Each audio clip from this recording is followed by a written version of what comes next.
Assalamualaikum warahmatullahi wabarakatuh. Saya Cindy Purnamasari, NPM 5019170, kelas 4E. Saya akan menjelaskan materi pembelajaran tematik integratif kelas rendah. Pembelajaran tematik integratif adalah pembelajaran yang menggunakan tema untuk mengaitkan beberapa mata pelajaran untuk mengembangkan aspek afektif, kognitif, dan psikomotorik peserta didik agar dapat memberikan pembelajaran yang bermakna. Istilah tematik digunakan karena pembelajaran tersebut menggunakan tema untuk mengaitkan beberapa mata pelajaran, sedangkan istilah integratif merujuk pada pengembangan seluruh totalitas diri anak yang mencakup aspek afektif, kognitif, dan psikomotorik. 1. Karakteristik anak usia SD atau MI kelas rendah. Ciri-ciri jasmani peserta didik kelas rendah. 1. Koordinator otot-otot kecilnya bertambah meskipun kadang-kadang terasa janggal. 2. Masa pertumbuhannya lebih lambat. Anak perempuan cenderung lebih cepat dibandingkan dengan anak laki-laki. 3. Tidak bisa diam atau selalu bergerak. 4. Senang membuat sesuatu. Ciri-ciri mental anak kelas rendah SD atau MI. 1. Selalu ingin belajar. 2. Menanyakan berbagai hal. 3. Konsep yang dimiliki masih dalam jangka waktu terbatas. 4. Memiliki berbagai variasi dalam membaca. 5. Cenderung fokus hanya pada satu atau dua hal dari isi cerita atau pengalaman yang dialaminya. 6. Jangka perhatian terbatas antara 7-10 menit. 7. Proses berpikirnya dalam.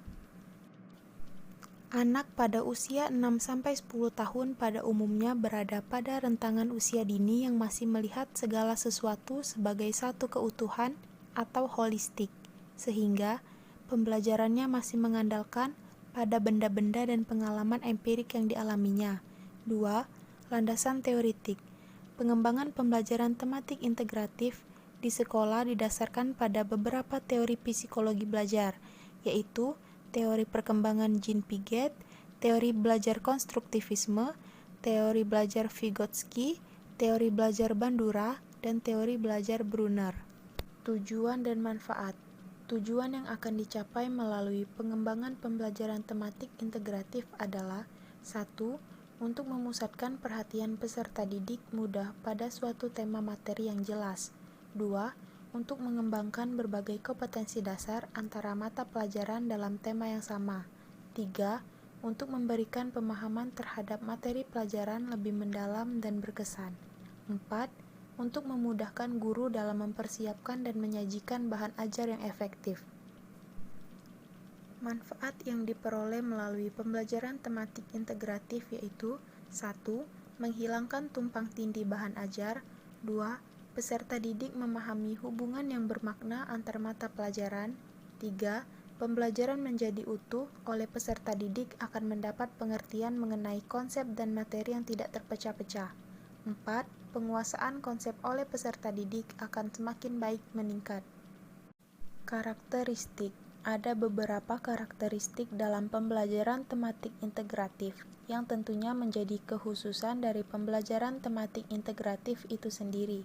Karakteristik tersebut adalah 1. Berpusat pada peserta didik. 2. Memberikan pengalaman langsung. 3. Tidak terjadi pemisahan mata pelajaran. 4. Menyajikan konsep yang terpadu dari berbagai mata pelajaran. 5. Bersifat fleksibel. 6. Proses pembelajaran mudah disesuaikan dengan minat dan kebutuhan peserta didik. 7. Menggunakan prinsip pembelajaran yang aktif, kreatif, efektif, dan menyenangkan. Prinsip-prinsip dasar. Dalam mengembangkan pembelajaran tematik integratif di kelas, ada beberapa prinsip dasar yang mesti diperhatikan, yaitu 1. Bersifat kontekstual atau terintegrasi dengan lingkungan.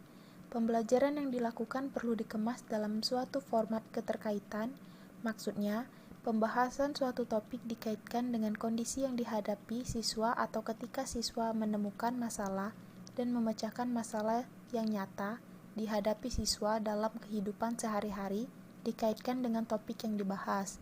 2. Bentuk belajar harus dirancang agar siswa menemukan tema.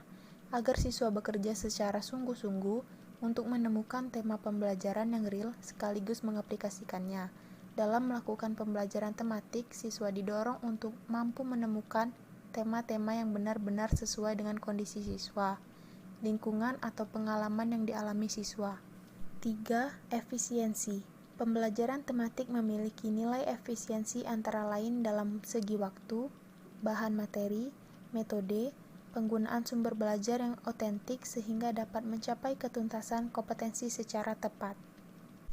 Implikasi penerapan pembelajaran tematik integratif dirasakan oleh seluruh komponen pokok dalam aktivitas pendidikan, baik terhadap guru, peserta didik, sumber dan media belajar, sarana prasarana, maupun pengaturan ruang kelas.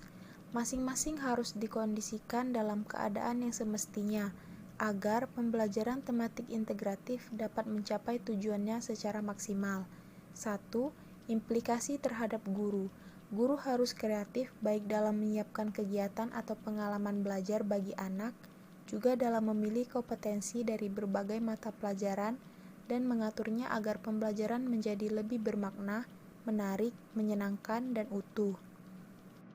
Implikasi terhadap peserta didik. Peserta didik harus siap mengikuti kegiatan pembelajaran yang dalam pelaksanaannya dimungkinkan untuk bekerja baik secara individual, pasangan, kelompok kecil ataupun klasikal, bervariasi secara aktif misalnya melakukan diskusi kelompok, mengadakan penelitian sederhana, dan pemecahan masalah. 3. Implikasi terhadap sarana prasarana, sumber dan media pembelajaran. Beberapa implikasi pembelajaran terhadap sarana prasarana, sumber dan media belajar adalah memerlukan berbagai sarana dan prasarana belajar, memanfaatkan berbagai sumber belajar, mengoptimalkan penggunaan media pembelajaran yang bervariasi, masih dapat menggunakan buku ajar yang sudah ada saat ini untuk masing-masing mata pelajaran, dan dimungkinkan pula untuk menggunakan buku suplemen khusus yang memuat bahan ajar yang terintegrasi. 4. Implikasi terhadap pengaturan ruang kelas. Ruang kelas perlu ditata disesuaikan dengan tema yang sedang dilaksanakan. Susunan bangku peserta didik dapat berubah-ubah disesuaikan dengan keperluan pembelajaran yang sedang berlangsung. Peserta didik tidak selalu duduk di kursi tetapi dapat duduk di tikar atau karpet. Kegiatan hendaknya bervariasi dan dapat dilaksanakan baik di dalam kelas maupun di luar kelas. Dinding kelas dapat dimanfaatkan untuk memajang hasil karya peserta didik dan dimanfaatkan sebagai sumber belajar. Alat, sarana, dan sumber belajar hendaknya dikelola sehingga memudahkan peserta didik untuk menggunakan dan menyimpannya kembali. 5. Implikasi terhadap pemilihan metode.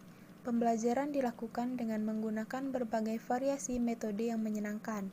Satu hal yang perlu diperhatikan dalam pemilihan dan pengembangan metode pembelajaran adalah guru harus memilih metode pembelajaran yang memungkinkan keterlibatan penuh peserta didik dalam pembelajaran agar mereka mampu menemukan dan mengkonstruk sendiri pengetahuannya menjadi pengetahuan yang bermakna. Baiklah, itulah penjelasan dari saya. Semoga bermanfaat. Terima kasih. Wassalamualaikum warahmatullahi wabarakatuh.